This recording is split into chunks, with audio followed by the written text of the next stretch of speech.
am running for the presidency of the United States of America. I'm running for president of the United States. I'm running for president. I'm a candidate for president of the United States. I am a candidate for president of the United States of America. I announce my candidacy for president of the United States. Well, it seems that all eyes and ears have been on the 2016 presidential hopefuls so far, but of course, there is more at stake in this upcoming election cycle than just the top job. And those other races could have more effect on our everyday lives than the person who ends up at 1600 Pennsylvania Avenue. Joining us now, Matt Walter, president of the Republican State Leadership Committee. He Skypes in from North Carolina. Matt, it's so good to have you here on Newsmax Prime. It's a pleasure to be with you. Thanks for having me. Matt, your organization works to elect Republicans at the state level, lieutenant governors, attorneys general, and state legislators. Tell us why people should spend time paying attention and getting behind candidates for these positions. Well, from the time that most people wake up in the morning and put their kids on the school bus to school, go to work, travel over your roads, and head to hopefully a good, fulfilling career opportunity and paying your local property taxes, to safety in your community, most of those decisions are made in your locality or in your state capital. So it's critically important to be engaged with that process. And we're excited to have a lot of good ideas coming out of the state level these days. They call it the laboratories of innovation, and we're happy to be a part of it there.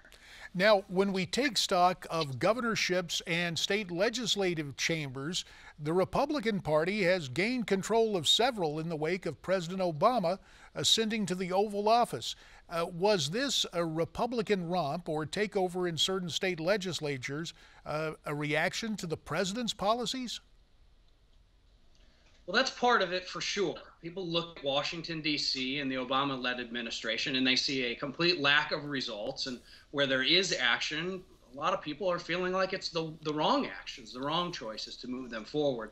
And that's contrasted with what they see in their state-level governments, and polling indicates that voters and constituents across the board, across the country, in red states have a more favorable opinion of the direction that their government is heading. And so, since Obama has come to office, we have had over 900 net seats picked up by the Republicans, and it's a combination of what they're seeing they don't like in Washington and what they're seeing from their Republican state leaders that they do approve of.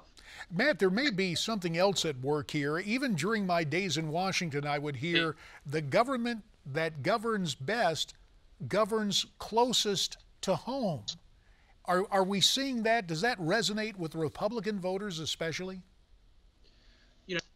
You nailed it. That's exactly right. That's a fundamental philosophy and why the states created the federal government and not the other way around. But if you look beyond that, all the great innovations and growths that people are seeing, the improvements in their lives, are coming from crowdsourced, ground-up new innovations. It's not an old top-down industrial era type bureaucracy. That unfortunately, that's the philosophy of the Democratic Party. Well, you mentioned the Democrats, and of course you spent some time working for the New York State Republican Party, and there was a lady who served New York as a senator, as a Democrat as well. That would be Hillary Rodham Clinton. And of course she had some background in state politics as the First Lady of Arkansas. I'm curious about the Clinton dynamic. What does that portend for Democrats at the local and state level? Well, in running Hillary Clinton for president, you've got one of the most unpopular and untrustworthy public figures running for higher office here. She has a very polarized opinion, and it's not particularly favorable to many Americans. That said, it's a strong machine, and so you need to be respectful of that. And the way that that's going to play out at the state level is we need to run good candidates with a good message that's going to have a real impact on people's lives and differentiates between a far-off Washington, D.C. bureaucrat making a decision on your life versus somebody who's from your state, from your locality, and understands your issues. And that's fundamentally been behind what the Republican State Leadership Committee has been working very hard at. Matt, for a decade now. About 30 seconds remain. If people want to get in touch with your organization, what's the best way for them to do that? rslc.gop. Go online, check us out. We've got a lot of wonderful opportunities for you to get involved and make a real tangible impact right in your community. rslc.gop. rslc.gop. It's interesting how you're able to use a web address to get all that done, Matt. The only political party or movement in the entire world that has their own top-level domain. It's a change that's coming to the internet, and we're the first in the political world, and we're thrilled to be innovative and progressive on that front. You've got the leg up. Matt Walter, president of the Republican State Leadership Committee, Skyping in from North Carolina. Matt, we appreciate your time.